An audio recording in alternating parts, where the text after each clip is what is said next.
Thomas Hardy means more to me than almost any other writer. He forms a divine tetrad in my personal canon that is comprised of Shakespeare, Jane Austen, Charles Dickens and Thomas Hardy. And I have been living in Wessex by virtue of endlessly rereading his novels, endlessly immersing myself in his stories ever since I was a child, and Thomas Hardy has been a constant comfort and companion for me. What I value most about his writing is the fact that his prose pushes into the condition of poetry. His novels are like what you would get if Percy Bysshe Shelley and George Eliot fused together into one novelist. And just like with Emily Bronte's Wuthering Heights, Thomas Hardy's Far from the Madding Crowd, indeed all of his novels, from The Return of the Native through to The Woodlanders and Tess of the Herbervilles and Jude the Obscure, all of his works are the kinds of novels that only a supreme poet could produce. There is intensely sublime and achingly beautiful lyricism in his depictions of the natural world. His pastoral, rural scenes are unparalleled, in my opinion. They are unparalleled in all of English literature. And his description of provincial English countryside life is astonishing. And that's not just due to the fact that his novels are like Turner paintings in prose,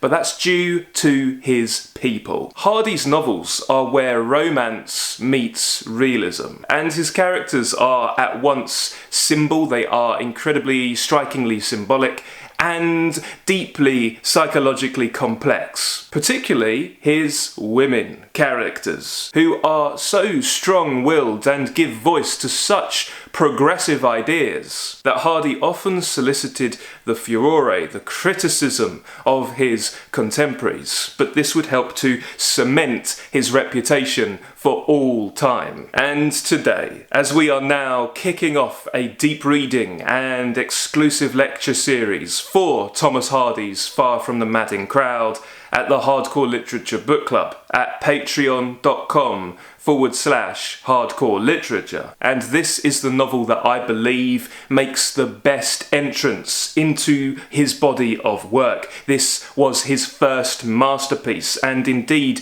this work, which was his fourth published novel, was his first literary success. Because we're kicking off that lecture series, I would like to talk to you today about how to read Thomas Hardy and how to enter into the world of Far from the Madding Crowd. How do you read this phenomenal novel, and how do you suck the marrow out of one of the greatest writers in the English language? So, before we dive into my first piece of advice to keep in mind when reading Thomas Hardy, let's talk about the story of Far from the Madding Crowd first, and we're going to do this swiftly, and we are going to stay away from plot spoilers. Thomas Hardy pens lyrical soap operas, and though he lends himself to endless rereading, because you can read through his novels over and over again and you will always get something from them, if you are coming to any of his works for the first time, then I urge you, I implore you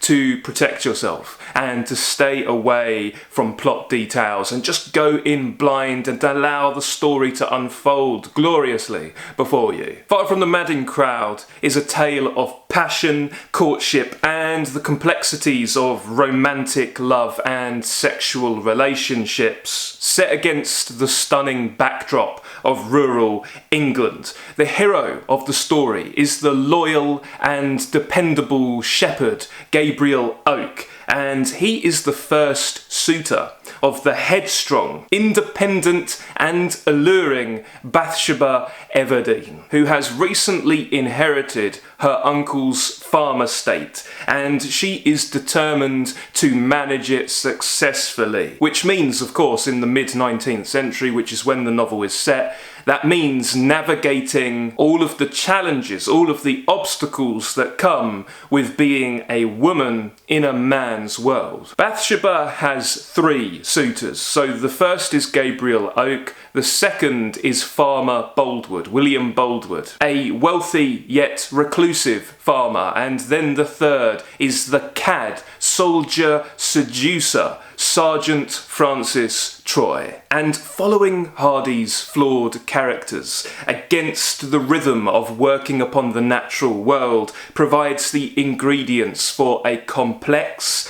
layered and emotional narrative that explores the most pressing themes of the human condition. We're talking love and lust, men and women, fate and honour and self-discovery. Now let's talk about the title of the work. You can get a good sense of the kind of narrative that Hardy is penning by identifying and appreciating the allusion in the title. This is a good guiding rule of thumb when it comes to breaking into any classic work of literature. Look to the title and uncover any allusions embedded there. Because when it comes to being a deep reader, our work does not begin on page 1. It does not begin with any prefacing material or any epigraphs. It begins with the title. We've seen this time and again over at the Hardcore Literature Book Club. In just the novels that we've read this year alone, one thinks of the novel that we've just wrapped up,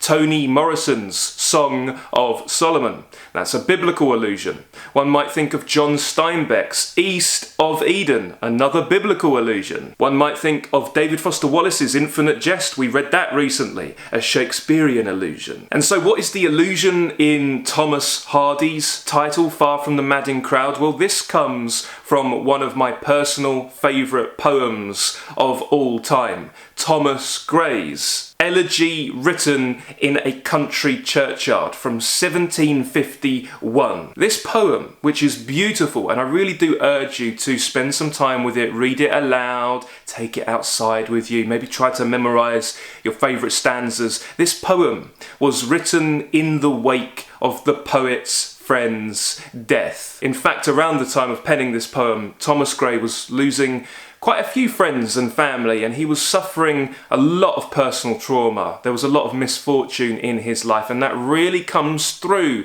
in this poem. And tragically, the year before Thomas Hardy penned his novel, he lost a close friend too. His close friend and mentor, Horace Moulay, had died tragically after taking his own life. And it's clear that Hardy went to Gray's poem for solace. In this poem, the speaker is in a rural graveyard, a church graveyard, and he is mulling over death. He is giving voice to a Hamletian anxiety. He's sublimely meditating upon mortality, the universal connector, that which connects all of us, as death comes for one and all. And it doesn't matter how richly adorned one's tomb is, that won't bring you back. We're all heading in the same direction. In the poem, we get this thinking through of how the great and the unremembered alike reach the same fate. The paths of glory lead but to the grave, as Thomas Gray says. We also get a note of commemoration in the poem for those who lived quiet, unrecorded lives. Perhaps like those who would people the villages of Thomas Hardy's Wessex. And the poem ends with Gray imagining his own epitaph. And what is an elegy? Well, let's have romantic poet Samuel Taylor Coleridge tell us, and I think Thomas Hardy would appreciate that. Coleridge says that elegy is a form of poetry natural to the reflective mind. It may treat of any subject, but it must treat of no subject for itself, but always and exclusively with reference to the poet. As he will feel regret for the past or desire for the future, so sorrow and love become the principal themes of the elegy. Elegy presents everything as lost and gone or absent and future. So, an elegy is a poem of serious reflection. It's typically a lament for the dead. It comes from the Greek eligos, which means lament, and Gray's poem is an elegy in name rather than form. The word elegy has become a catch-all for many different poems, just poems generally, in much the same way that we use the word ode to mean poem when that actually designates a specific form. Traditionally, in addition to the sombre tone and the meditating upon mortality, elegies would have an invocation. They would be filled with shepherds and flowers and mourners. But in choosing a line from this poem, we are prompted to ask, is this novel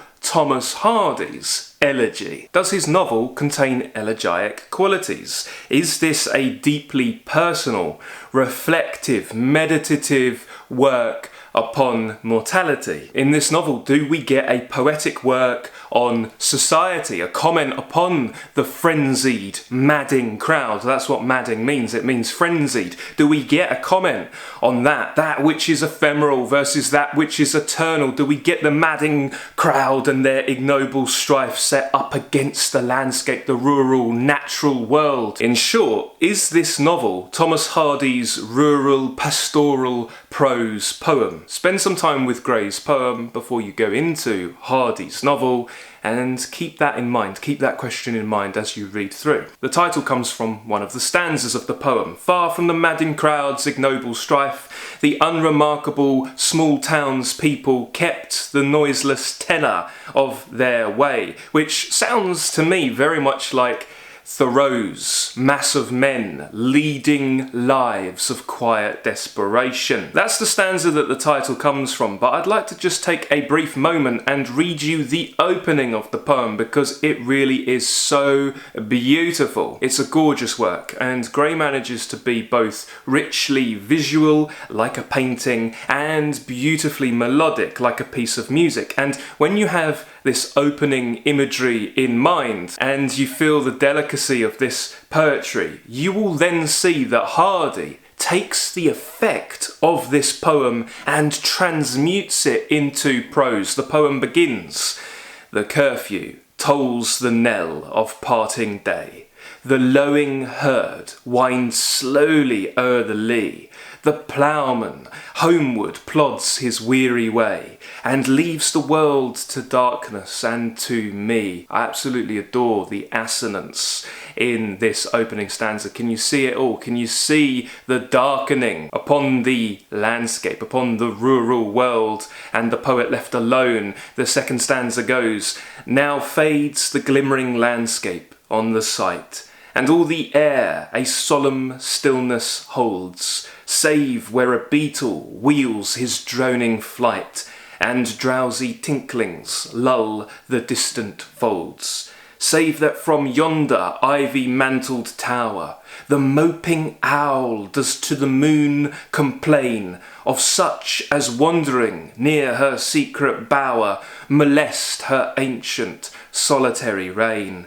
Beneath those rugged elms, that yew tree's shade, where heaves the turf in many a mouldering heap, each in his narrow cell forever laid, the rude forefathers of the hamlet sleep." So how do you read the novels of Thomas Hardy? Well, you appreciate Hardy the poet as you do so. Hardy is deeply poetic because he is a poet. Indeed, E.M. Forster, in aspects of the novel, would say, Hardy seems to me essentially a poet who conceives of his novels from an enormous height. And in his preface to Tess, Hardy says that a novel is an impression, not an argument.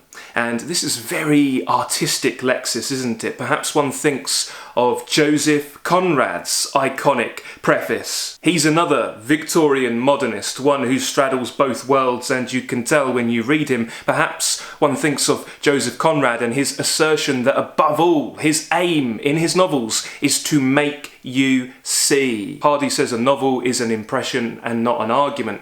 Who writes their novels as though they were arguments? Well, we can look to George Eliot. She definitely does that, and she is a precursor for Hardy Hardy, she's an influence upon him, but he's writing something impressionistic predominantly. And Impressionism was the cool new artistic movement when Hardy was in his 20s, and in his late 20s through to his 30s and on all the way up until his 50s, he is writing novels. So during the heights of popularity of the Impressionist art movement, this is when he's writing. And Impressionism was characterized by open composition and a focus on capturing the immediate visual impression of a scene, often a natural scene, rather than detailed realism. So you have visible brushstrokes and a focus on light and colour, and also ordinary subject matter and themes. Now, Ezra Pound would say that great literature is simply language charged with meaning to the utmost possible degree, and there are three ways you can charge language with meaning. Phanopia, that is the throwing or the projecting of an image on the mind's eye.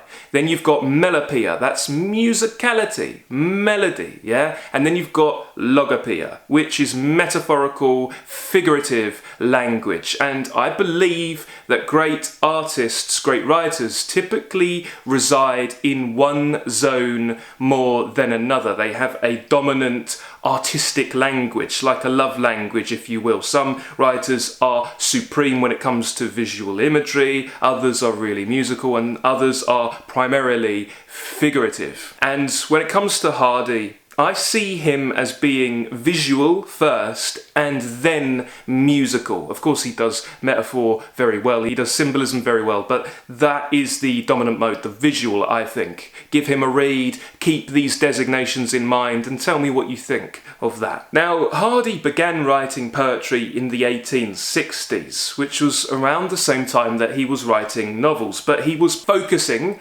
primarily and significantly on his novels rather than his poetry, and he would say that he did so because it made financial sense, because you couldn't make a lot of money from poetry, whereas you could with novels. The reading public was absolutely devouring novels in all forms. Even in the heyday, the golden era of poetry appreciation, poetry has always been a little bit niche and quite taxing and demands a lot of specialist care and attention, whereas in Hardy's lifetime we were seeing the rise of the novel, or indeed the novel had already risen and we were seeing the after effects. The novel was open to so many people. It was open to the middle class, the lower middle class, and it was open to the working class too, because it was affordable.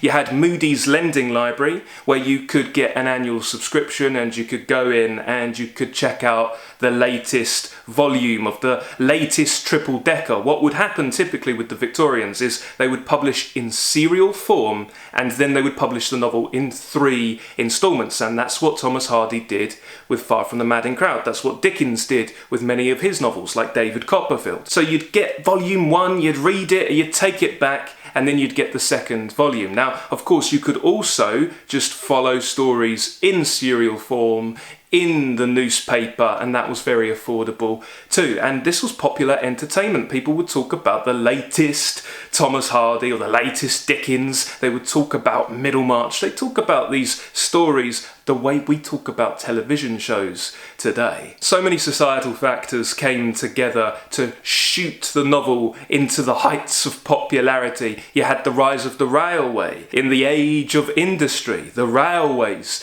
did a lot for the reading public because they would have stands and stalls and pop-up bookstores at the stations, and if you were going on a long journey, well, you didn't have an iPhone, you didn't have anything to listen to. Your choices were look out the window, talk to your companion, or lose yourself in a fantastic story. I know which one I would choose. So Thomas Hardy had to write novels to pay the bills, and he gained his fame for his novels, and although he was writing poetry all of this time, he wouldn't actually publish his first poetry collection, Wessex Poems and Other Verses, until 1898. And this marked a real turning point for Hardy. There had been so much controversy surrounding his last novel. His final novel was Jude the Obscure in 1895. After that, he turned away from fiction forever. Thanks, critics, you made Hardy turn away from his novels. He was getting tired of being slammed by the critics. And so for the next 3 decades of his life, because Hardy was born in 1840 and he lived until 1928, he saw the ripe old age of 87, which meant that he saw the world transform and change completely. My goodness, he saw the rise of industry, he saw the automobile, he saw the First World War. Nothing was the same as it was when he was a boy. Everything had changed. For the next 3 decades after his final novel, he would dedicate the rest of his life to writing poetry. Great poetry. And as we read Far From the Madding Crowd together at the Hardcore Literature Book Club, I will be making recommendations for poems from Hardy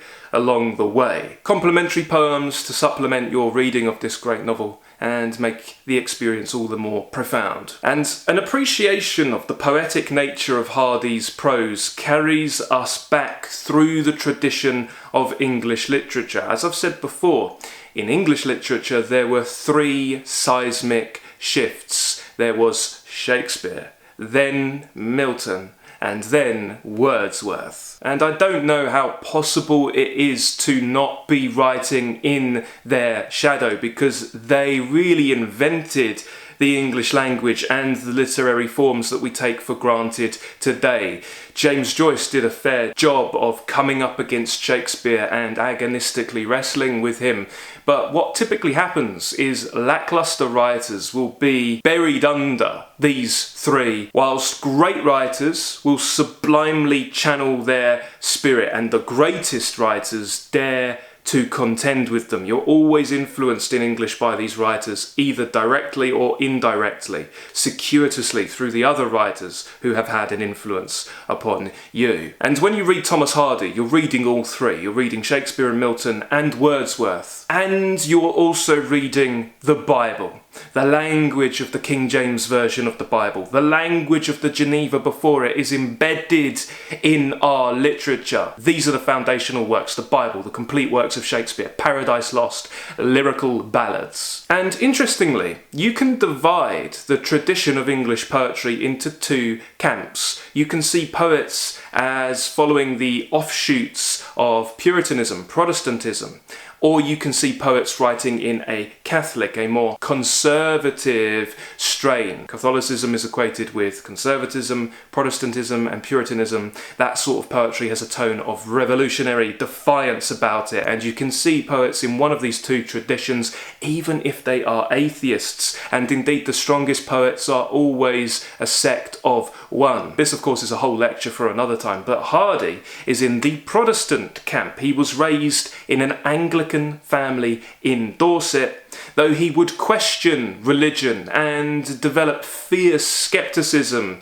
and agnosticism across the course of his life. And this was served by his deep reading of Schopenhauer and Darwin, 2 thinkers whose ideas absolutely saturate his works. So those are the 2 traditions of English poetry, but what about novels? Well, we can divide novels into 2 traditions too. There's the tradition of Henry Fielding, the writer of Tom Jones, the writer of these delightful, humorous, picaresque narratives. And this family of works is a Cervantine family. These writers are indebted to Miguel de Cervantes, the writer of Don Quixote de la Mancha. Dickens is the sublime peak of this tradition, of the Cervantine tradition. And then you have the tradition of Samuel Richardson, like with the sprawling epistolary novel Clarissa, which we've read together at the Hardcore Literature Book Club. Lectures are still available. The Richardsonian tradition is a sublime extension of the Shakespearean, and that means psychological complexity. This also means tragedy. The psychological complexity, I should say, of Shakespeare's tragedies. So you've got a comic tradition and you've got a tragic tradition. and Thomas Hardy is more on this side of English literature. He's on the Shakespearean, Richardsonian, tragic side of the novel writing tradition. He is exemplary of this in the late 19th century. Now, Tom Hardy, he can blend comedy and tragedy. It is possible that you'll come across some parts of his works that will make you laugh, they'll make you chuckle. Indeed, there are many parts of Far From the Madding Crowd which make me smile. He can do both, but he is definitely more in the tragic camp, and especially when he gets later into his career with his mature works. And it's worth also bearing in mind that when we talk of tragedy and comedy, we are talking about forms, we're talking about structure. A comedy is a comedy because it ends in a marriage, it ends on a happy note, even though a work can feel intensely tragic all the way through but still be designated as a comedy. A tragedy is a tragedy because it ends with death, with the stage or page awash with blood. Far From the Madding Crowd is one of his comic works, although it of course has significantly tragic elements to it. It wouldn't be a Thomas Hardy novel without the tragic elements. My first Hardy was Tess of the Herbervilles, and my goodness, I'm not sure that's the best one to start with, because that novel, and the same thing happened with Jude the Obscure, that novel devastated me. It devastated me so much that I didn't even want to pick up another book, let alone another Hardy book. I didn't want to pick up another book for a very long time. It left me very gloomy and depressed. And although it veers significantly into the tragic and reaches some real tragic heights, you don't get as much of that overwhelm with Far From the Madding Crowd. However, as biographer Claire Tomalin puts it, Far From the Madding Crowd is the warmest and sunniest of his novels, and that is very, very true. But bear in mind that this tells us more about Hardy's other novels than it does this one, because as I said, despite being structurally comic, the tragic is definitely here in full force. And indeed, let me read you something else from her biography, which is just fantastic. Hardy tells us that some of this novel was actually written out of doors on scraps of slate or stone, pieces of wood, and even dead leaves, which is hard to imagine. How much can you write on a dead leaf? But also absurdly appropriate to the rural setting of the book. And the storm scene, a really great scene in the novel, was actually written during a night of thunder and lightning. But back to poetry. Yes, we see Shakespeare in Hardy. One only gets a few chapters in, and then we get our first sublime allusion to the bard with Gabriel Oak thinking of a famous passage from the tragedy of Macbeth about how life is a tale told by an idiot, full of sound and fury, signifying nothing. And yes, we get Milton, particularly in the form of Milton's Satan from Paradise Lost, who would go on to provide a template for seducer, rake, libertine figures in English literature ever since. Satan lends himself to the bad boys of literature, and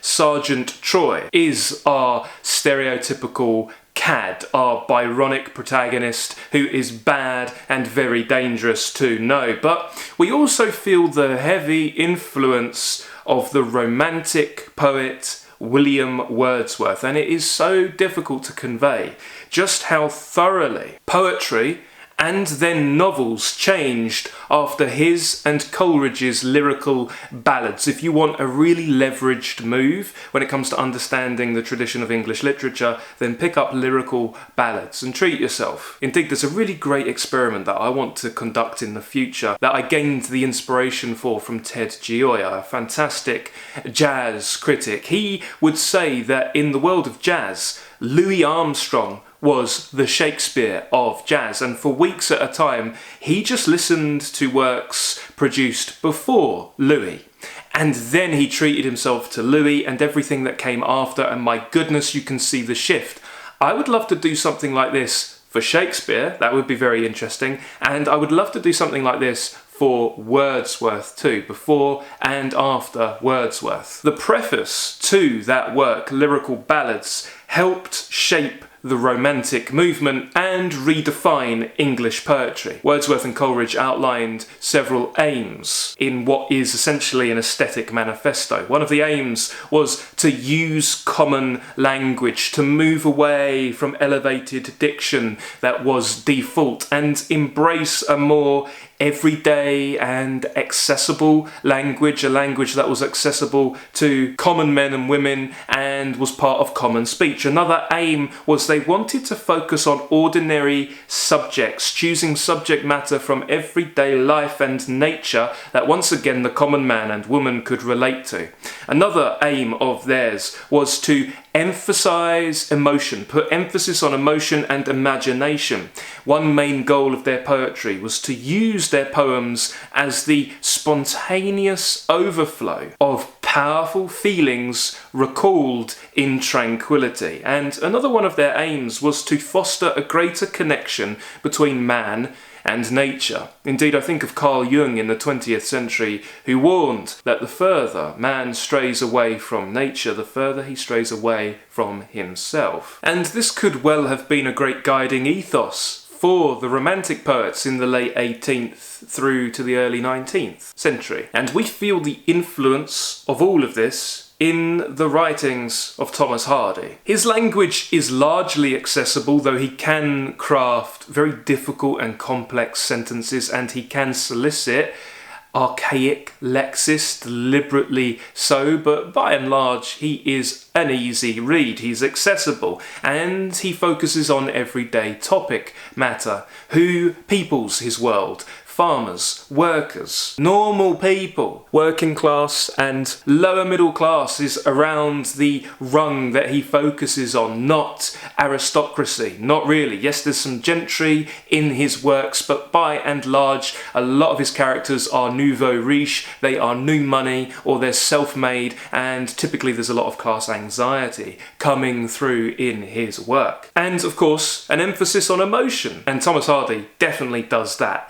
If you do not cry when reading some of Hardy's novels, then you may well be dead inside. You may be as dead as the autumn leaves that strew the landscape of his works. And of course, the overwhelming effect that I get from reading Thomas Hardy is I want to go out into nature and discover my true self in the air, with the animals, in the grass. Thomas Hardy, more than any other writer, makes me want to go on long countryside walks. So what else makes Hardy a romantic? And doesn't he have a reputation for realism? Well, yes, there is a constant tension between romance and realism in the works of Thomas Hardy. But what's the difference? Where do we find the romantic Hardy and where do we find the realist Hardy? Well, we find the romantic Hardy in his backwards looking and his wistful, nostalgic recollection of an idyllic past that perhaps did not exist, and at the very least definitely no longer does exist. In the Romantic age of Wordsworth, English society was still significantly agricultural, but was undergoing an enormous transformation and lamentable transition into a largely industrial nation. And by the time of Thomas Hardy, there was a strong sense that we had lost something precious. Industrialisation had drastically changed the landscape of the country, and urbanisation had moved people out from the rural towns and into the rapidly expanding cities. And this would pave the way for upwards mobility in society, though one might say another word for mobile is unstable. This is a time where we do see the rise of the self-made man, you do see the rise of new money, and you see that mutability of class among the middle rungs, at least. We see in Hardy that people can go up on the social ladder, but they can also most certainly go down too. They can find themselves dealing with a new prosperity, and they can find themselves ruined and then needing to contend with the shifting power dynamics that result from that. And the age of industry would also result in heavy pollution and an infringing upon the natural world. We see the enclosure acts during Hardy's lifetime and before, which really sum up the lost world, the England that we lost. If you look out across the English landscape, you will see hedgerows dividing fields everywhere. This is a result of the Enclosure Acts. There was once upon a time something known as common land, where the common man and woman could farm it, they could benefit from it, they could roam it, but the Enclosure Acts meant that all this common land started to be taken up as private property. And Hardy's novels capture this wistfulness, this longing to return to a more idyllic time, and perhaps we think of Wordsworth's ode, Intimations of Immortality from Recollections of Early Childhood. This is one of my favourite poems. It goes, "There was a time when meadow, grove and stream, the earth and every common sight, to me did seem apparelled in celestial light, the glory and the freshness of a dream.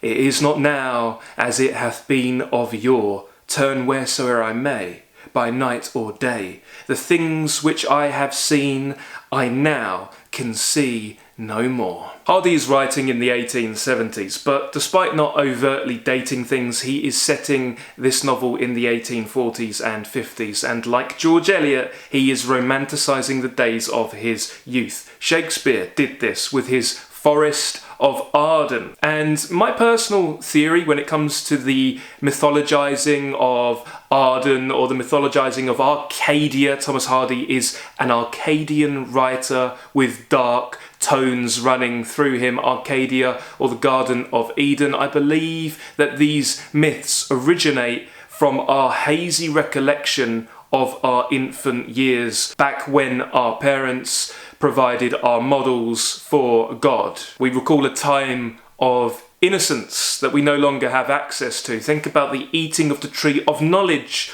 of good and evil. There was a time when we did not know of good and evil, and we might say that that ignorance was bliss, that innocence was bliss. Now, funnily enough, I've actually seen criticism of Hardy's depiction of rural life, and one critic in particular claimed that his protagonists, his countryside protagonists, don't suffer genuine hardships, or their dilemmas don't result in the profound suffering that we might find in other authors. When I read that, I thought immediately, what Hardy are you thinking about? Have you actually ever read a Thomas Hardy novel? You read Far from the Madding Crowd, and Farmer Oak immediately suffers a drastic setback. Immediately his station in life is ripped out from underneath him.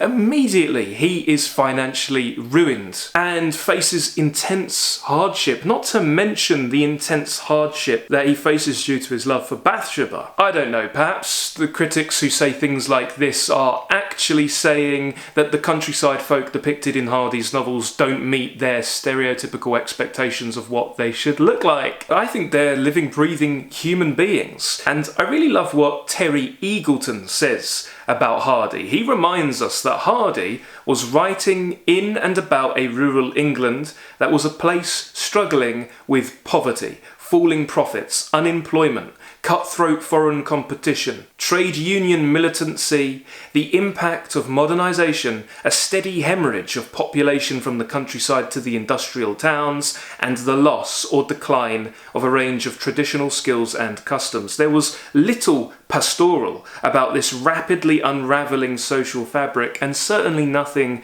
idyllic. If it has its attractive aspects, it is also a place of semi-destitution, sweated labour, economic instability and social isolation. Far from the Madding Crowd indulges in a kind of rural idealism from time to time, but it does not disguise the fact that its hero, Gabriel Oak, can lose his employment almost overnight. And Eagleton goes on to say, and I really love this, that in his novels, Hardy plays off a romantic view of nature against a Darwinian one, with his countryside depicted frequently as a place of relentless evolutionary struggle. I love that. When you read through his works, think about that notion of a romantic view of nature fighting against a Darwinian, and we might even say a Hobbesian view of nature. It's Rousseau versus Hobbes, but quite frankly, they are two sides of the same coin. And this leads us back to Romanticism versus realism. And whilst we're doing broad sweeps categorization, we can split works into one of these two camps, realism versus romance. Writers are typically more one than another, though when we get to the 20th century we start to see magical realism, which is a beautiful blending of the two, a vying of the two. But in the Romanticism camp we have Dickens. In the realism camp we have Flaubert. In the Romanticism camp we have Hugo. In the realism camp we have Tolstoy. And when we say romance, it's important to understand just how many shades of meaning come attendant upon that work. We don't just mean romantic poetry, and we don't just mean love stories, though both are markers of Hardy's fiction. But we might also think of romance as a form, that which derives from the tradition of courtly love poetry. Typically in a romance, you will have a figure, you'll have a knight-errant, for example, undertaking a quest in service of his lady, his lord, and the lord. Don Quixote is a comic subversion of the romance, and Cervantes in that work gave birth to the modern novel as we know it. But when we talk of Thomas Hardy, though his protagonists do need to search for things, though they do need to learn things typically about themselves, it really is the more pastoral, rural aspects that characterise the romance form that dominate Hardy's work. Now, the difference between romance and realism is that romance gives us things that could never happen, whilst realism gives us things that might happen, that may or could happen. Characters can be symbol or they can be psychologically complex, and it's the characters and how they are forced to contend with societal concerns that make Hardy somewhat realist. There's a constant tension, of course, and the characters themselves are constantly aware that they are not in a romance. This isn't a romance. There's a difference between real life and romance. They're constantly thinking this. But ultimately, Hardy could not help but pen protagonists that have a real Shakespearean and Chekhovian strain of realism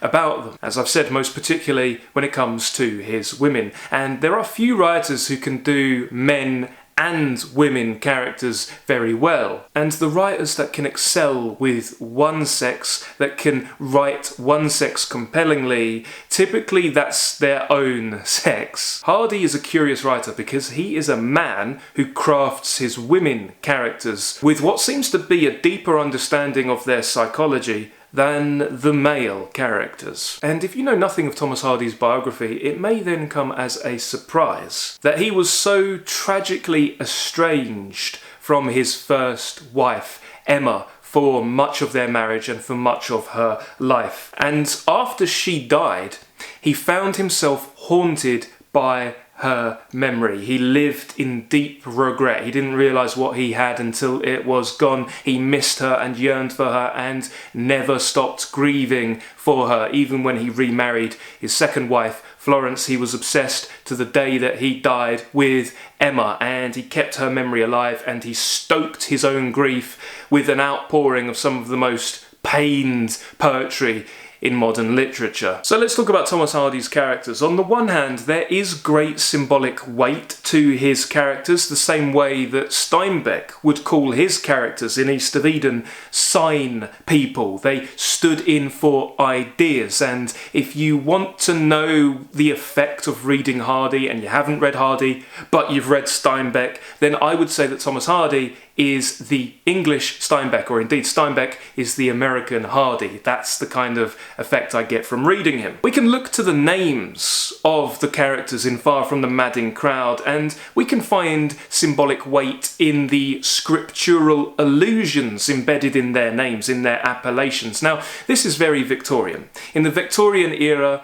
writers would name their characters for their characteristics. Their names would be indicative of their personality, their motivation, their life philosophy. We see this glaringly with Dickens, of course, but whilst the Dickensian is comic, the Hardy-esque always has a tone of pathos, fatalism and tragedy about it. Let's look at the character of Gabriel Oak. I moved somewhere several years ago that looks a lot like Thomas Hardy's Wessex, and I got into gardening for a little bit, and the first flower that I got was Gabriel Oak. I couldn't help it. There was a Bathsheba Everdene as well, but I didn't get that one. When we hear the name Gabriel, even if you're not steeped in the Christian tradition, you cannot help but think of the guardian angel, Gabriel. This angel is associated with guidance and protection and divine messages, and indeed we do see in this novel that Gabriel Oak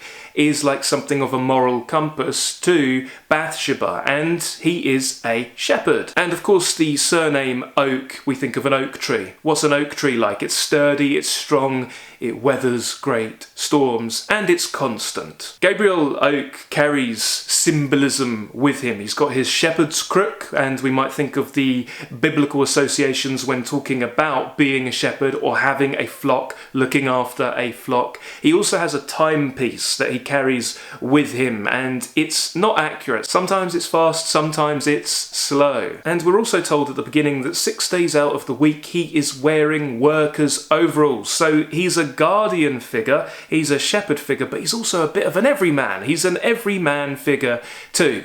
Gabriel Oak is 28 years old when the novel opens, and we're told he is a bachelor, essentially in want of a wife. We're also told that he has a beautiful smile, and when he smiles it's like the rays of a rising sun. But let's talk Bathsheba. She is one of my favourite characters in all of 19th century literature. She's fantastic. Bathsheba Everdene, who gives us the iconic line, "It is difficult for a woman to define her feelings in language which is chiefly made by men to express theirs." In the Bible, Bathsheba was the wife of King David, and she was the mother of Solomon. Their story is one of adultery and seduction, betrayal and tragedy.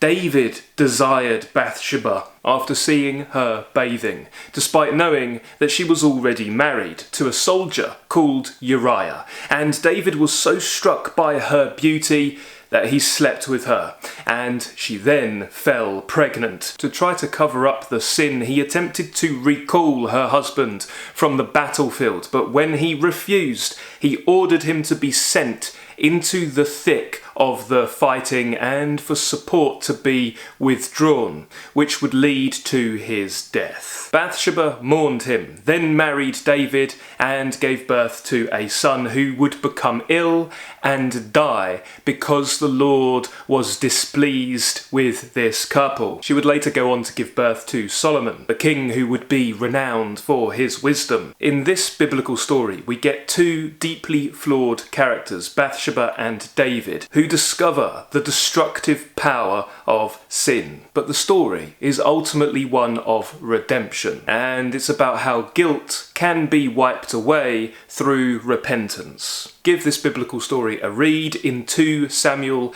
chapters 11 to 12, and think about how an acquaintance with the story informs your understanding of Hardy's novel. And his Bathsheba is at the centre of a complex romantic entanglement that involves the attentions of 3 men. She is an alluring figure, and her name points to her powers of attraction, but her name also suggests emotional turmoil. Everdene, however, is an interesting name. You might recognise the homage to this name in The Hunger Games with Katniss Everdene. Everdene suggests that despite what seems initially an inconstant nature, that surname points to something more enduring and more lasting underneath that. Who else do we have? Well, we also have Sergeant Troy, whose sword is like a living thing. He carries this phallic instrument around with him, and he's very good at using it. Hardy actually got his name from a friend's dog. He thought, that's perfect, that fits the character perfectly. And of course it does, because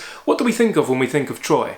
we probably think of the sack and fall of Troy, don't we? This is something that we've been talking a lot about in the Hardcore Literature Book Club because we've been deep reading Dante's Inferno. And of course, if you know anything about Dante's Inferno, you know that Dante the Pilgrim, because he casts himself, the poet, casts himself as a protagonist in the work, he is guided through hell by Virgil, the poet of the Aeneid. And that follows Aeneas, who would go on to set the foundations for Rome after fleeing from the fall of Troy. So when we hear the name Troy, we probably think of the fall of Troy. We'll expand upon this in our lecture series at the book club. Who else do we have in this cast of characters? We also have Farmer Boldwood. That needs no explanation. That's fantastic, isn't it? Boldwood. And it's not just the names of people, but it's the names of places in Thomas Hardy's works that are delightful, and indeed his places are like characters themselves. I'm not going to list all of the place names because we will encounter them together at the Hardcore Literature Book Club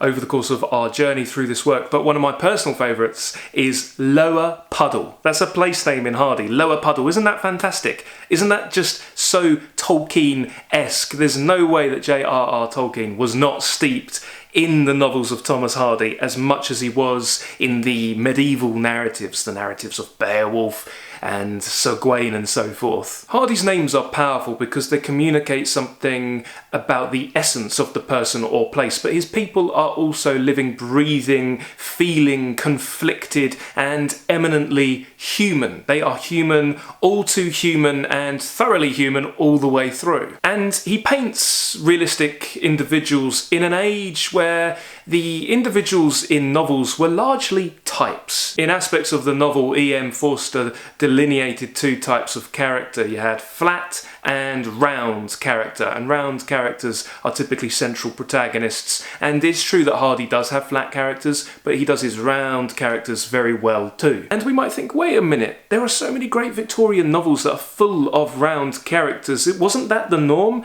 No, this is a survivorship bias, it's a cognitive bias, because the great novels survive. We think of David Copperfield, we think of Jane Eyre, and we forget the norm. The norm was humans that weren't very human. It really wasn't usual to have characters that contained such multitudes, as we find in Hardy's books. But it's interesting because these multitudes are apprehended circuitously, they are intuited. We talk about showing, not telling, and Hardy does a lot of showing, he does a lot of telling too, but he also does a lot of suggesting. One can imagine if Thomas Hardy were a director, if he were directing his novels, one can imagine that when an emotional scene comes just at the peak of the emotion, when emotions are riding high, you can imagine the camera just panning over to the natural world and showing some blustery heath, showing some scene of the rugged, sublime natural world that encapsulates the mood. This is pathetic fallacy. And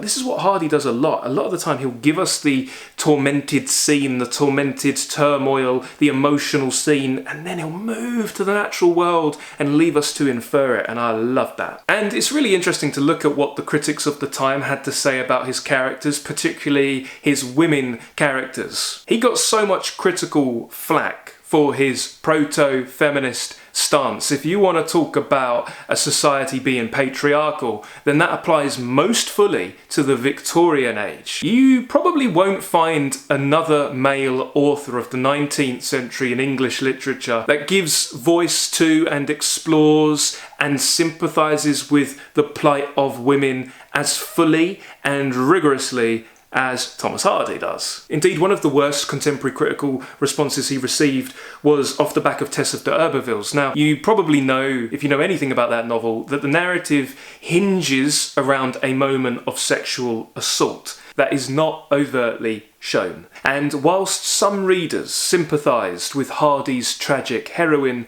there were also many who saw her as a fallen woman, and Hardy kicked up controversy by defiantly and provocatively giving that novel the subtitle A Pure Woman, which infuriated many Victorian critics who outrageously believed that a woman who engaged in sex outside of marriage couldn't possibly be pure. And Hardy, feeling an intense amount of sympathy for her, the same way that Shakespeare felt sympathy for his heroines, his tragic heroines, Hardy decides that she is a virtuous woman, even if others have a problem with that. Though of course his viewpoint, his stance that she should not have a blemish because of this, his stance won him many ardent women readers as fans, who found a kindred spirit in his tragic heroines. The thing is, in the age of Victoria, women were seen primarily through a male lens and were thus heavily idealised. They were either virtuous maidens of light and eminent virtue, they were beings of purity, they were like Eve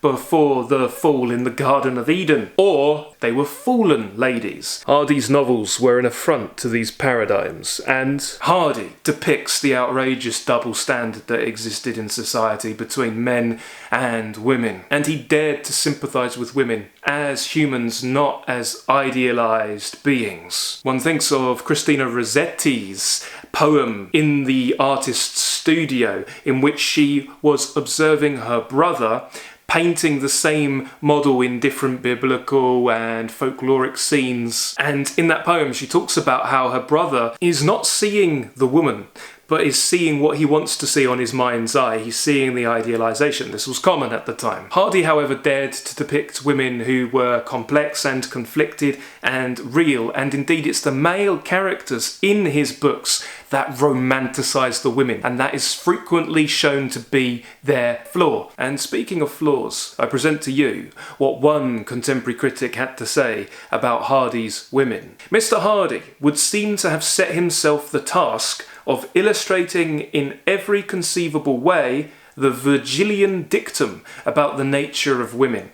His heroines have their stations in many ranks of life. They are diverse in character and in attraction, but all have the common fault of their sex. They cannot make up their minds. That was written in 1881, so published after Far from the Madding Crowd. What is that Virgilian dictum? What does that mean? Well, in Virgil's Aeneid in Book 4, he says that woman is ever a fickle and changeable thing.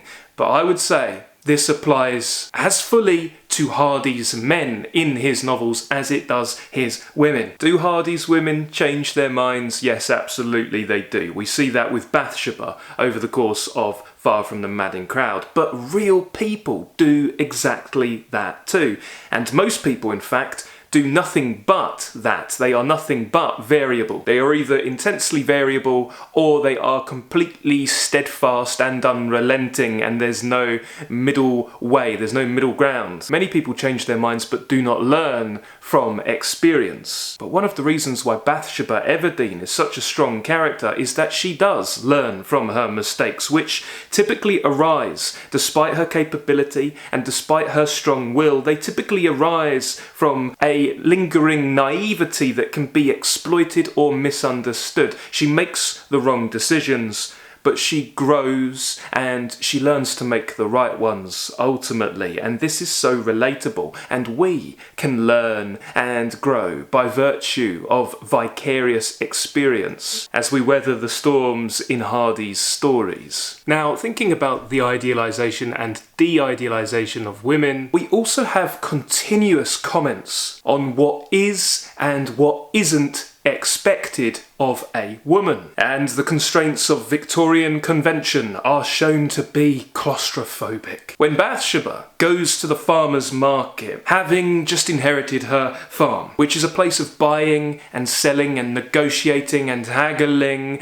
that is dominated by men, we see that her sex makes her stick out like a sore thumb, and she needs to be even stronger than any man in order to avoid being taken advantage of or talked down to or patronised or ignored or disrespected. And she is seen as headstrong, but her femininity, the softness in her eyes, comes through regardless. That's apprehended by many men regardless. And indeed, when people hear that the owner of the farm is a mistress, you have a mistress, not a master, there is great shock. A woman farmer Who ever heard of such a thing? And indeed, she makes a really great speech at the beginning. Once she has assembled her team, her crew, her team of men that she's presiding over, she makes a great speech and she says, essentially, don't think that because I am a woman I'm going to be weak. This is a very Queen Elizabeth speech. She says, in short, I will astonish you all. She can try to astonish, but we see constantly that men just do not get women in Hardy's world, in Hardy's Wessex. Farmer Boldwood, for example, when he feels the attraction towards her, he thinks of her in sort of supernatural terms almost. He compares her to the comets of the night sky. That is how he sees her. We're told very early on that Bathsheba was going to be a governess, but she was too wild. That tells us so much about not only her character, but the time. If you've read Jane Austen with us at the book club earlier this year, we read Pride and Prejudice, and indeed we have the lecture series still available. We have a lecture series for Persuasion too, as part of the back catalogue. You'll know that for women of the middle class, and there's a real gulf between the different stations in the middle class, the career that you could go for, the only career you could go for, was that of governess, like Jane Eyre. If you were not a working woman, then there wasn't really any other option for you. It was either get married to a man and thus become like his property and have your property go to him,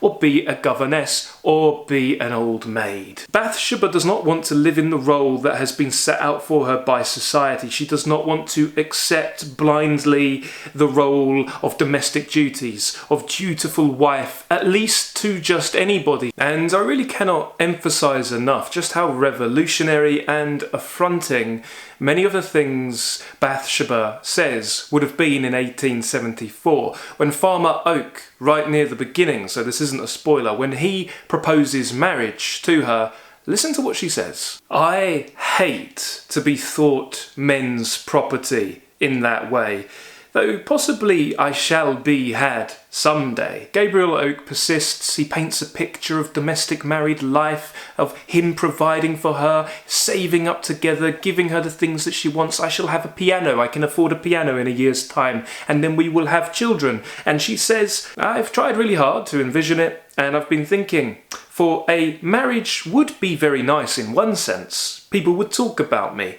and think I had won my battle, and I should feel triumphant and all that. But a husband, why, he'd always be there. Whenever I looked up, there he'd be. And Gabriel Oak says, of course he would. I, that is. Well, what I mean is that I shouldn't mind being a bride at a wedding if I could be one without having a husband. But since a woman can't show off in that way by herself, I shan't marry.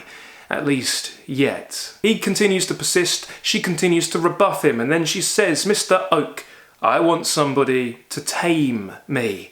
I am too independent, and you would never be able to, I know. It's important to understand that legally and socially under English common law, there was a doctrine known as coverture that meant upon marriage, a woman's legal identity was subsumed by her husband, which led to limited rights over her property, her money, her body, and children. So how desirable would marriage be for a woman who is fiercely independent and needs taming, in the words of Bathsheba? How desirable would it be for a woman who's incredibly capable, incredibly competent and headstrong, and has a strong will of her own? You would need to find a man who's more capable than you, more competent than you, because you're going to be subsumed by his identity. You can't go for a man who's less capable than you are. And indeed, there's also the issue of what if you're not attracted to the man? Now, it has always, pretty much for all of history until very recently, it's always been a luxury and something of an outlier to marry for love. Marriage was a financial contract, and if you happened to fall in love or at least become friends, then you were very lucky. But most did not have the luxury of marrying for love, and indeed many were happy to marry someone who was of their station or a little bit higher for finances. It was often better than the alternative. So we look to the Regency era, for example, and we look to Charlotte Lucas. She was actually, I think, quite happy to marry Mr. Collins. Lizzie, not so much, but we can't all be Lizzie Bennet. Elizabeth Bennet would not settle for anyone except her Mr. Darcy. Not all women could do that. But then again, there were many women who could not afford not to settle, but that did not mean they were content. Towards the end of the 19th century, we are entering the age of the new woman. Women are becoming much more educated. They're becoming more outspoken, politically so. And their political outspokenness would lead to suffrage in the next century. It would lead to drastic reform. They are entering the workforce, getting their own money and their own property. And there were many women at this time that were starting to reject the traditional, stereotypical domestic roles set out for them. And we see with Bathsheba, all of this comes into play with her motivations of who to reject and who to accept. But we might say, and I don't think this is reductive, that ultimately a lot of it comes down to sex. Who are you sexually attracted to? And sexual attraction is not a choice. And when it comes to sex, there's this really unfair reputation that the Victorian age was a clinical, sterile, repressed and puritanical age. And yes, there was much of that. But the stereotype of the Victorians covering their bare piano legs for fear of the impropriety, this was not true. And in fact, there was a lot of sex in the Victorian era. And when you read Victorian literature, you can see it, you can feel it bubbling below the surface. Read the devotional poems of the Bronte sisters, and you will feel erotic yearning as well as an honouring of the Almighty. Read the novels of Thomas Hardy. I'll recommend in particular a short story at the Hardcore Literature Book Club that's exemplary for understanding sex in the Victorian era, and you'll find sex absolutely everywhere. Indeed, treat yourself to a viewing of the pre-Raphaelite Brotherhood's paintings and you will see sex dripping from the canvas, barely contained. This is part of Thomas Hardy's psychological complexity, the fact that he was dealing with sexual yearning. And although sex was everywhere in the Victorian era, this actually does make him a bit more modern than Victorian, because it's when we get into the 20th century that we see this stuff starts to become more overt. We start to see obscenity trials, like the example of James Joyce's Ulysses, in the example of D.H. Lawrence's Lady Chatterley's Lover, and there's much of Hardy running through Lawrence. But Bathsheba is simultaneously self-aware, intensely so, and also rather solipsistic. Like Shakespeare's heroines, she's rather narcissistic and self-consumed, but aren't we all? On the one hand, she knows herself very well, and she also has blind spots, and that is very human. But what is she saying when she says she needs a man to tame her? She's saying she wants a dominant man, a man who's going to contend with her dominance and independence. And she's saying that she wants a man to please her sexually. The blind spot in Hardy's novel, however, comes in the fact that what we say we want and what we actually want diverges. What we say we want and what we actually need sometimes diverges. For example, in chapter 24 of Far from the Madding Crowd, we're told that women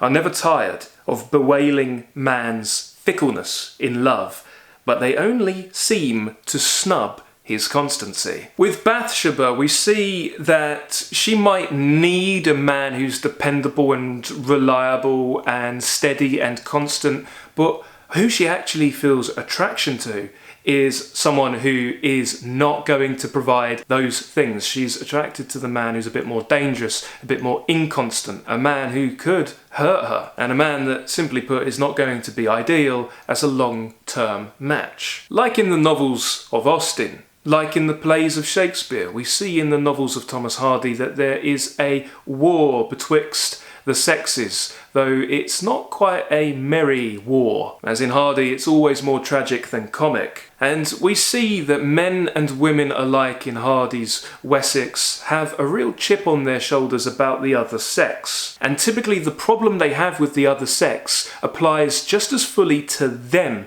Often it's projection.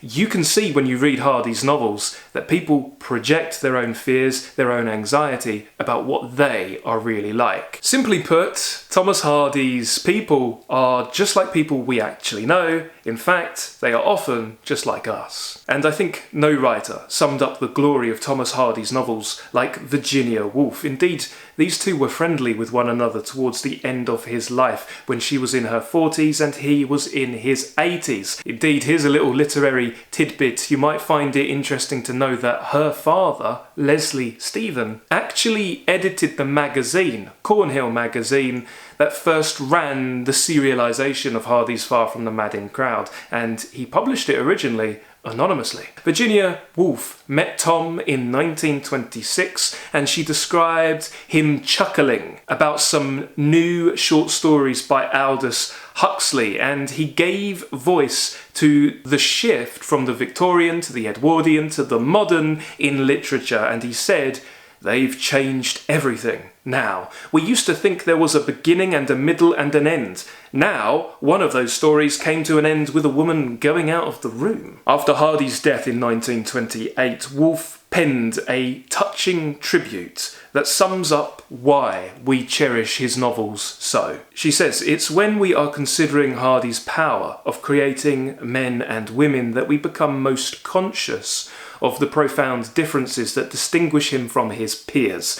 We look back at a number of these characters and ask ourselves what it is we remember them for. We recall their passions. We remember how deeply they have loved each other, and often with what tragic results. In all the books, love is one of the great facts that mould human life, but it is a catastrophe. It happens suddenly and overwhelmingly, and there is little to be said about it." And this is very true. This is a defining feature of Hardy's work. Even in his lightest narrative, his view of marriage and love is far from favourable. Here's a choice quotation from Far from the Madding Crowd, in which we see Hardy's viewpoint intruding into the narrative. "It appears that ordinary men take wives because possession is not possible without marriage, and that ordinary women accept husbands because marriage is not possible without possession.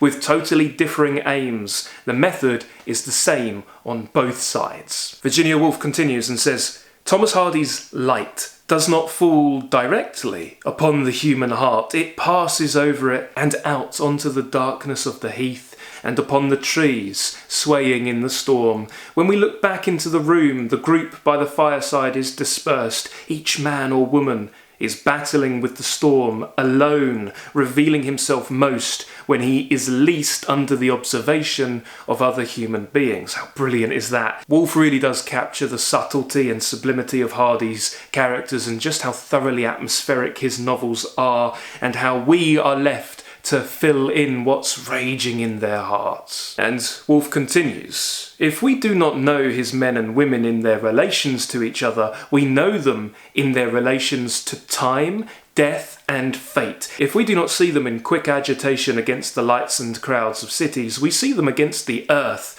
the storm and the seasons. We know their attitude towards some of the most tremendous problems that can affront mankind.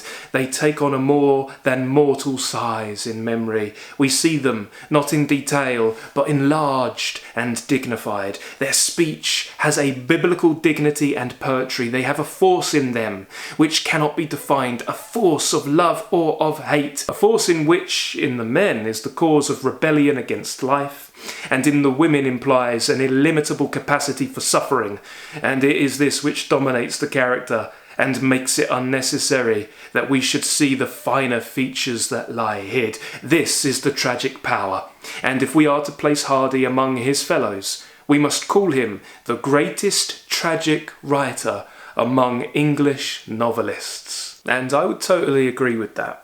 Emily Bronte would be a contender for the most tragic English novelist if she had lived long enough to write more novels. To be a canonical novelist, you need to have a body of work that readers can move through, like Balzac, like Zola, like Dickens, rather than a solitary masterpiece. Now, when we think of the sublimity of Hardy and how he's the greatest writer of tragedy in novels in English, I cannot help but think of a Yeats poem called Three Movements, and this poem really conveys how literature has changed over the ages. It goes like this: "Shakespearean fish swam the sea far away from land. Romantic fish swam in nets coming to the hand.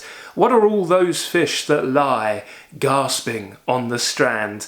Shakespearean fish means writing that has biblical power, that's mythic. We're talking kings and queens and affairs of state, the domestic blown up to the international and political, and the complexities of these grand figures made into legend.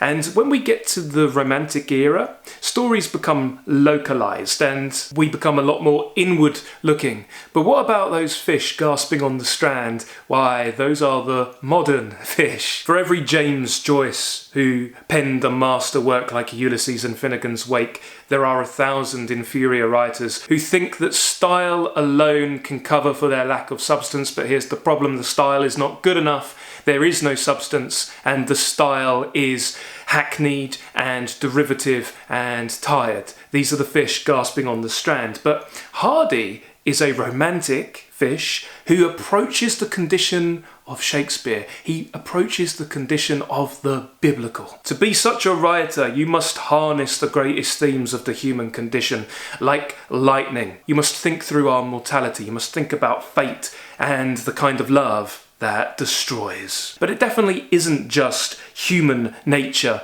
but rather nature itself that we go to Hardy for. And thus we get another tension in his work: society versus man, and also nature versus the individual. And some of the most sublime set pieces in his work are those that show us what happens when man, full of his hubris and full of his failings, must go up against the forces of nature. D.H. Lawrence would say that the constant revelation in Hardy's novels is this: that there exists a great background, vital and vivid, which matters more than the people who move upon it. And this is one of the things that I love most about Hardy.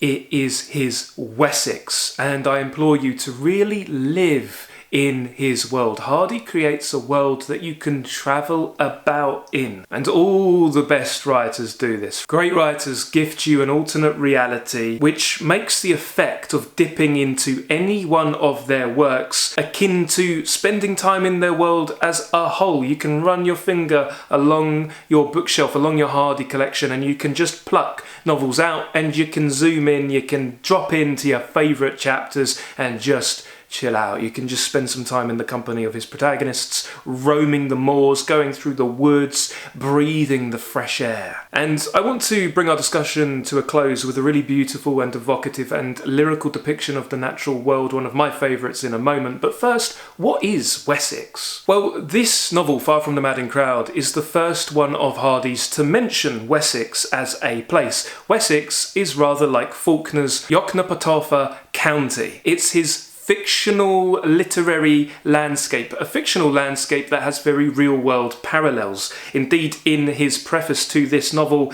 he would call this part real, part dream country. Wessex is located in the south or the southwest of England, and he named his area Wessex after the real medieval Anglo-Saxon kingdom that existed in this part of the country prior to the unification by Aethelstan. The location would vary over the course of his writing, but once he finished with his novels, he was more overt and pinned down exactly where Wessex would correspond to.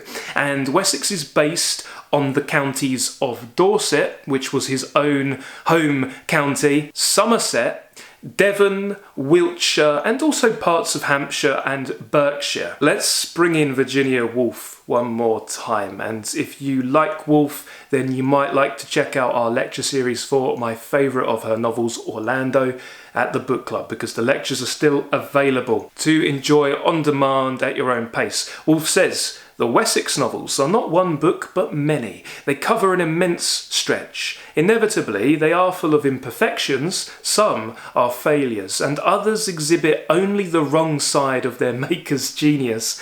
But undoubtedly, when we have submitted ourselves fully to them, when we come to take stock of our impression of the whole, the effect is commanding and satisfactory. Thus, it is no mere transcript of life at a certain time and place that Hardy has given us. It is a vision of the world and of man's lot as they revealed themselves to a powerful imagination, a profound and poetic genius, a gentle and humane soul. Now, I have lost count of the passages marked up in my editions of Hardy that I could share with you, but I'm going to plump for a passage that comes very early on in this novel that just astonishes me. This is chapter 2 of Far from the Madding Crowd. We're told it was nearly midnight, on the eve of St. Thomas, the shortest day in the year.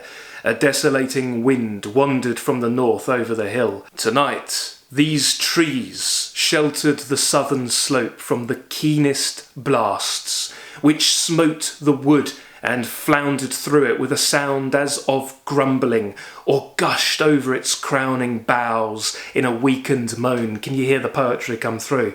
The dry leaves in the ditch simmered and boiled in the same breezes, a tongue of air occasionally ferreting out a few and sending them spinning across the grass. You can see it, can't you? A group or two of the latest in date amongst the dead multitude had remained till this very midwinter time on the twigs which bore them, and in falling rattled against the trunks with smart taps. And this is the bit that I really love. To persons standing alone on a hill during a clear midnight such as this, the roll of the world eastward is almost a palpable movement. The sensation may be caused by the panoramic glide of the stars past earthly objects, which is perceptible in a few minutes of stillness, or by the better outlook upon space that a hill affords, or by the wind, or by the solitude. But whatever be its origin, the impression of riding along is vivid and abiding. The poetry of motion is a phrase much in use, and to enjoy the epic form of that gratification, it is necessary to stand on a hill at a small hour of the night, and having first expanded with a sense of difference from the mass of civilized mankind, who are dream-wrapped and disregardful of all such proceedings at this time, long and quietly watch your stately progress through the stars. After such a nocturnal reconnoitre, it is hard to get back to earth, and to believe that the consciousness of such majestic speeding is derived from a tiny human frame. If that doesn't make you want to go out at midnight tonight and look up at the stars and stand gazing as they glide past you, then I don't know what will. Isn't that amazing? That's just one of many passages that you will come across in this book that will make you want to slow down, pause and reread, and you really should take your time with Thomas Hardy, appreciate his prose as though it were poetry, because in essence it really is. Now, if you would like to read Thomas Hardy with a great community, if you want to suck the marrow out of this phenomenal work and really bring it alive, because these books come alive when you appreciate them with other people, then join the read-through at the Hardcore Literature Book Club at patreon.com/hardcore literature. Our lectures will come out each weekend over the course of November, though you can follow along at your own pace. Once the lectures come out, they will always be there. We have an extensive back catalogue with so many great bookish reads now, so many lectures and read-throughs for you to enjoy. We will be discussing Thomas Hardy each weekend, week after week, over the course of this month, and then as we go into December and the seasonal festive period, we will then be moving on to our secret seasonal Dickens read. And in fact, at time of recording, I have just recently revealed the secret at the Hardcore Literature Book Club. We have read Grey Expectations together, we've read The Mystery of Edwin Drood, we've read A Tale of Two Cities, and this year we are going to read another phenomenal Dickens, but you'll have to go to the book club to find out what that is and to hear me talking about that book. And I've also shared some updates from my personal life if you're interested in that. As you may tell, I have recently moved, I have a different set now, and I'm setting up my bookshelves. I also recently got a dog. I got a German Shepherd called Sasha, who has been keeping me company over the course of the lecture planning. So you'll be seeing this cutie pie in future videos, I'm sure. It's a really exciting time of year at the book club, because not only are we reading Thomas Hardy, But later this month, I will be unveiling the book club schedule for 2025. I can't believe this year has gone just like that. We've read so many great books together, from Steinbeck to Austen to the Tale of Genji. We've read plays from Molière. We have read Walt Whitman's poetry. We've read David Foster Wallace and Toni Morrison, and many, many more. In previous years, we've read Tolstoy, we've read Dostoevsky, we've read the Bronte sisters, we've read James Joyce and Cervantes, we've been reading Shakespeare, and later this month I will be revealing exactly what we're reading next year, and I'm so excited. I can hardly contain my excitement. I can't wait to share with you what we're going to be reading across the course of the year. This year has been fantastic. There has been so much growth for everybody participating, and I really appreciate all of you at the book club bringing these books alive, reading them with so much love and passion and care. I appreciate you all very, very deeply, and you're very, very special to me. So it's an exciting time of year. I've wanted to deep read Hardy with you for a very, very long time. As I've said before, reading the novels of Thomas Hardy is like taking a stroll through a forest lined with autumn leaves, and then reading Dickens is like drinking mulled wine by a roaring fire. And I can think of no better progression as we move into the festive period than going from Thomas Hardy through to Charles Dickens. For our Hardy lectures, I want us to embrace the first reading experience, and I want us to enjoy and appreciate the original publication schedule. After the serialisation, when it was first published, Far From the Madding Crowd was published in 3 volumes. You'd go to Moody's Lending Library and you'd take out volume 1, rip through it with great gusto and glee, return it and get volume 2. And we'll be following how the novel was originally divided up into those 3 volumes, because thematically and in regards to the narrative and the character development, this is a perfect delineation. Our first lecture will cover chapters 1 to 12. As usual, go at your own pace, but if you want to stay roughly in line when the lectures come out, get yourself through to chapter 12, start meeting Hardy's characters, spend some time in Wessex and appreciate the poetry. And we will have resources in the body of the post over at the book club for the things to enjoy, artwork and documentaries and supplementary things to explore, and we will have some guiding questions to kick off a community discussion so we can share our appreciation together. And let us know, is this your first engagement with Thomas Hardy? Is this your first reading? I would be so excited if you tell me that this is the first time you're reading Thomas Hardy. Is this a reread? If it's a reread, then what are you looking forward to? If it's a first read, what are you expecting? What would you like to get out of your reading? If you've been through Hardy before, then let us know what you like about him. What's your favourite Hardy novel? And what advice would you give to other readers so that they can get the most out of their reading experience? And I would love to end by saying thank you so much for watching today. Thank you for keeping the great books alive. Thank you for living the great books with me. I appreciate you deeply, and I hope you have a wonderful day. Happy reading, and bye-bye for now.